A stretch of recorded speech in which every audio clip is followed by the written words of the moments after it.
Back to Kalavathi Kumar's kitchen.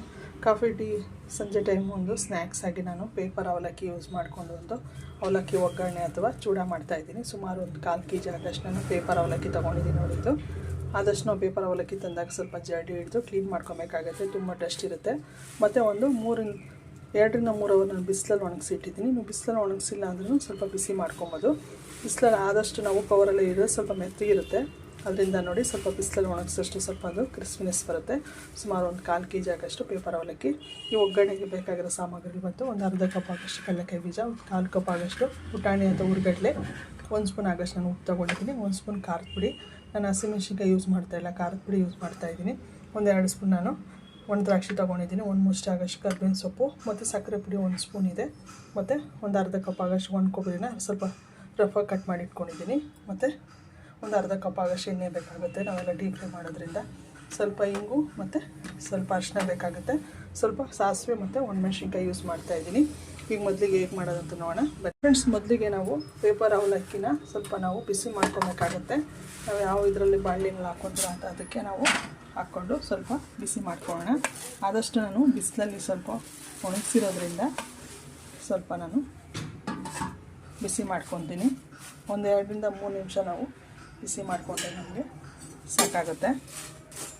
Medium ಫ್ಲೇಮಲ್ಲಿ ಸ್ವಲ್ಪ ನಾವು ಬಿಸಿ ಮಾಡ್ಕೊಳ್ಳೋಣ. ಆದಷ್ಟು ಸ್ವಲ್ಪ ನಾನು ಬಿಸಿಲಲ್ಲಿ ಒಣಗಿಸಿರೋದ್ರಿಂದ ತುಂಬ ಹೊತ್ತೇ ನಾವು ಬಿಸಿ ಮಾಡ್ಕೊಳ್ಳೋ ನೆಸೆಸಿಟಿ ನಮಗಿರಲ್ಲ.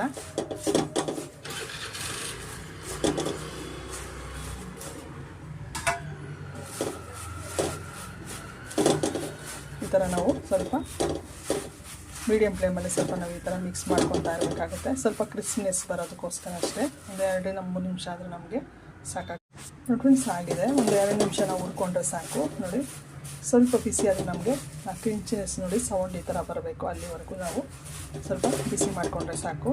ಇವಾಗ ಇದನ್ನು ಸ್ಟವ್ ಆಫ್ ಮಾಡಿಬಿಟ್ಟು ನಾನು ಅಗಲವಾದ ಬಟ್ಲಿಗೆ ಸೇರಿಸ್ಕೊತೀನಿ. ನಾನು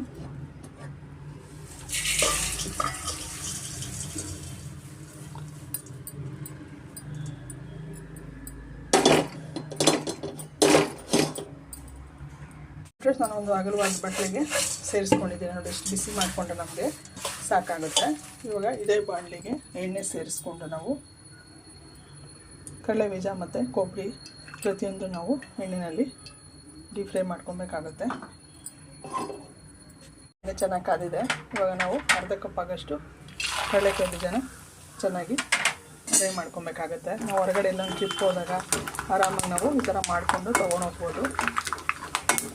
ಇಲ್ಲ ಮನೇಲಿ ಏನು ತಿನ್ನೋಕ್ಕಿಲ್ಲ ಅಂದಾಗೆ ದಿಢೀರಾಗಿ ನಾವು ಒಂದು ಕಾಫಿ ಟೀ ಟೈಮ್ ಸ್ನ್ಯಾಕ್ ಆಗಿ ನಾವು ಮಾಡ್ಕೊಬೋದು. ಮೀಡಿಯಮ್ ಫ್ಲೇಮಲ್ಲೇ ಚೆನ್ನಾಗಿ ನಾವು ಕಡಲೆಕಾಯಿ ಬೀಜನ ಚೆನ್ನಾಗಿ ನಾವು ಎಣ್ಣೆಯಲ್ಲಿ ಫ್ರೈ ಮಾಡ್ಕೊಬೇಕಾಗುತ್ತೆ. ಫ್ರೆಂಡ್ಸ್, ಸಾಕು. ಅದು ಇಷ್ಟ ಆದರೆ ನಮಗೆ ಸಾಕಾಗುತ್ತೆ. ಅದು ಇದನ್ನು ನಾವು ಅವಲಕ್ಕಿ ಮೇಲೆ ಸೇರಿಸ್ಕೊಂಬೋಣ. ಮೀಡಿಯಮ್ ಫ್ಲೇಮಲ್ಲಿ ನಾವು ಫ್ರೆಂಡ್ಸ್, ಶೇಂಗಾ ಆಗಿದೆ. ಈಗ ನಾನು ಒಣ ಕೊಬ್ಬರಿ ಅರ್ಧ ಕಪ್ ಆಗೋಷ್ಟಿದೆ, ಅದನ್ನು ಅಷ್ಟೇ ಚೆನ್ನಾಗಿ ನಾವು ಫ್ರೈ ಮಾಡ್ಕೊಬೇಕಾಗುತ್ತೆ. ಸ್ವಲ್ಪ ನಾನು ದಪ್ಪ ಕಟ್ ಮಾಡಿ ಇಟ್ಕೊಂಡಿದ್ದೀನಿ, ಯಾಕಂದರೆ ಸ್ವಲ್ಪ ಎಣ್ಣೆಯನ್ನು ಫ್ರೈ ಆತ ಸ್ವಲ್ಪ ಸಣ್ಣ ಆಗಿರೋದ್ರಿಂದ ಸ್ವಲ್ಪ ಚೆನ್ನಾಗಿ ಒಣ ಕೊಬ್ಬರಿ ಎಣ್ಣೆಯಲ್ಲಿ ನಾವು ಚೆನ್ನಾಗಿ ಫ್ರೈ ಮಾಡ್ಕೊಬೇಕಾಗುತ್ತೆ. ಟೇಸ್ಟ್ ತುಂಬ ಚೆನ್ನಾಗಿರುತ್ತೆ. ಮೀಡಿಯಮ್ ಫ್ಲೇಮಲ್ಲಿ ಆದಷ್ಟು ಮೀಡಿಯಮ್ ಫ್ಲೇಮಲ್ಲೇ ಸ್ವಲ್ಪ ನೀವು ಕರ್ಕೊಳ್ಳಿ. ಫ್ರೆಂಡ್ಸ್, ಆಗಿದೆ. ನೀವು ಬೇಕು ಅಂದರೆ ನೀವು ಸಣ್ಣನೂ ಕಟ್ ಮಾಡ್ಕೊಬೋದು. ನಾನು ಸ್ವಲ್ಪ ದಪ್ಪ ಕಟ್ ಮಾಡ್ಕೊಂಡಿದ್ದೀನಿ.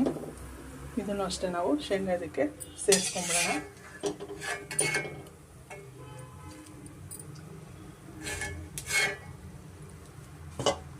ಇವಾಗ ನಾನು ಪುಟಾಣಿ ಹುರ್ಗಡ್ಲೆ ಅದನ್ನು ಅಷ್ಟೇ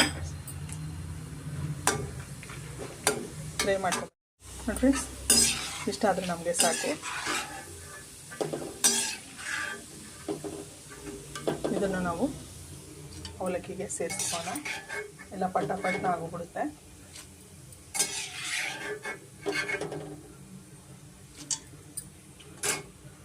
ಪುಟಾಣಿ ಆದಮೇಲೆ ನಾವು ದ್ರಾಕ್ಷಿ ಹಾಕೋಣ. ನೀವು ಬೇಕಂದರೆ ಗೋಡಂಬಿ ಬಾದಾಮಿನೂ ಸೇರಿಸ್ಕೊಬೋದು. ನಾನು ದ್ರಾಕ್ಷಿ ಒಂದು ಸೇರಿಸ್ಕೊತಾ ಇದ್ದೀನಿ.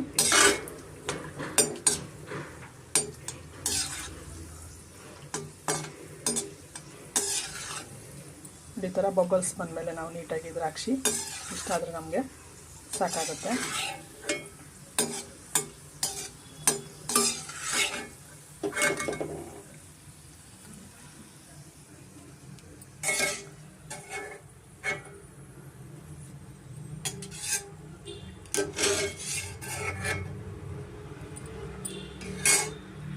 ಎಲ್ಲ ನಾನು ಫ್ರೈ ಮಾಡಿದ್ದೆಲ್ಲ ಆಗೋಗಿದೆ.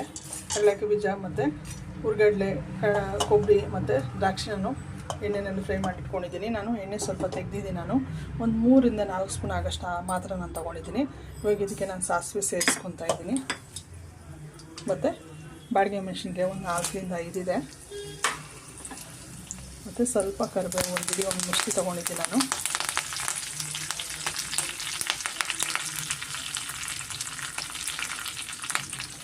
ಸ್ವಲ್ಪ ನಾನು ಹಿಂಗು ಸೇರಿಸ್ಕೊತಾ ಇದ್ದೀನಿ.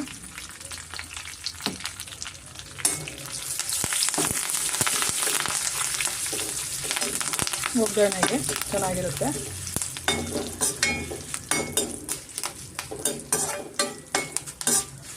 ಇವಾಗ ನಾನಿದು ಗ್ಯಾಸ್ ಫುಲ್ ಆಫ್ ಮಾಡಿಬಿಟ್ಟು ಗ್ಯಾಸ್ ಆಫ್ ಮಾಡಿ ನಂತರ ನಾನು ಅರಿಶಿನ ಮತ್ತು ಖಾರದ ಪುಡಿ ಉಪ್ಪು ಸೇರಿಸ್ಕೊತಾ ಇದ್ದೀನಿ. ನಾನು ಇದಕ್ಕೆ ಗ್ಯಾಸ್ ಉರಿ ಇದ್ದಾಗ ನಾವು ಖಾರದ ಪುಡಿ ಹಾಕಿದ್ರೆ ಖಾರದ ಪುಡಿ ಸ್ವಲ್ಪ ಕಪ್ಪಾಗಿಬಿಡುತ್ತೆ. ಅದರಿಂದ ನಾನು ಸ್ಟವ್ ಆಫ್ ಮಾಡಿಬಿಟ್ಟು ನಾನು ಸೇರಿಸ್ಕೊತಾ ಇದ್ದೀನಿ ಖಾರದ ಪುಡಿ. ನೋಡಿ, 1 ಸ್ಪೂನ್ ಖಾರದ ಪುಡಿ, 1 ಸ್ಪೂನ್ ನಾನು 1/4 kg ಪೇಪರ್ ಅವಲಕ್ಕಿ ಹಾಕಿದ್ರೆ 1 ಸ್ಪೂನ್ ಆಗೋಷ್ಟು ಉಪ್ಪಿದೆ. ಇದೇ ಬಿಸಿಗೆ ಸಾಕು ನಮಗೆ. ಮತ್ತು ಅರಿಶಿನ ಒಂದು 1/4 ಟೀ ಸ್ಪೂನ್ ಆಗೋಷ್ಟು ಅರಿಶಿನ ಸೇರಿಸ್ಕೊತಾ ಇದ್ದೀನಿ. ಸ್ಟವ್ ಆಫ್ ಮಾಡಿಬಿಟ್ಟಿದ್ದೀನಿ ಆಲ್ರೆಡಿ.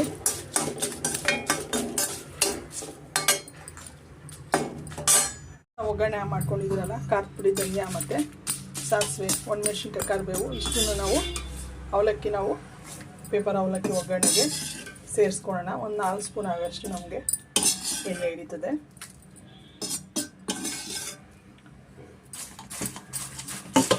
ಇದನ್ನೇ ಸ್ವಲ್ಪ ನಾವು ಬಾಂಡಿಗೆ ಹಾಕ್ಕೊಂಡು ನೀಟಾಗಿ ನಾವು ಮಿಕ್ಸ್ ಮಾಡ್ಕೊಳ್ಳೋಣ ಇದಕ್ಕೇನೆ. ಮತ್ತು ಇದೇ ಟೈಮಲ್ಲೇ ನಾನು ಸಕ್ಕರೆ 1 ಸ್ಪೂನ್ ಸೇರಿಸ್ಕೊತಾ ಇದ್ದೀನಿ. ಬ್ಯಾಲೆನ್ಸ್ ಆಗುತ್ತೆ 1 ಸ್ಪೂನು. ಇವಾಗ ಚೆನ್ನಾಗಿ ನಾವು ಮಿಕ್ಸ್ ಮಾಡ್ಕೊಳ್ಳೋಣ. ಮೊದಲಿಗೆ ಇದೆಲ್ಲ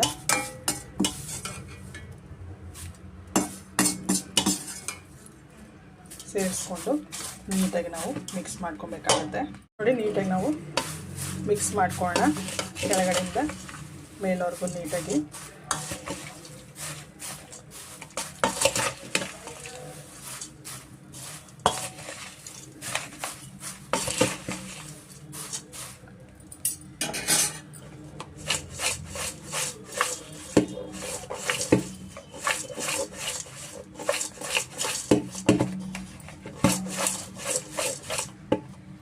ಫ್ರೆಂಡ್ಸ್, ನಾನು ಬಟ್ಲಲ್ಲಿ ಕಲ್ಸೋಕ್ಕಾಗಲಿಲ್ಲ ಅಂತೇಳಿ ನಾನು ಕುಕ್ಕರ್ ತೊಗೊಂಡಿದ್ದೀನಿ. ನೀವು ಅಷ್ಟು ಅಗಲವಾದ ತೊಗೊಳ್ಳಿ. ನೋಡಿ, ನೀಟಾಗಿ ಚೆನ್ನಾಗಿ ಮಿಕ್ಸ್ ಆಗಿದೆ. ನೋಡಿ, ಕರೆಕ್ಟಾಗಿದೆ.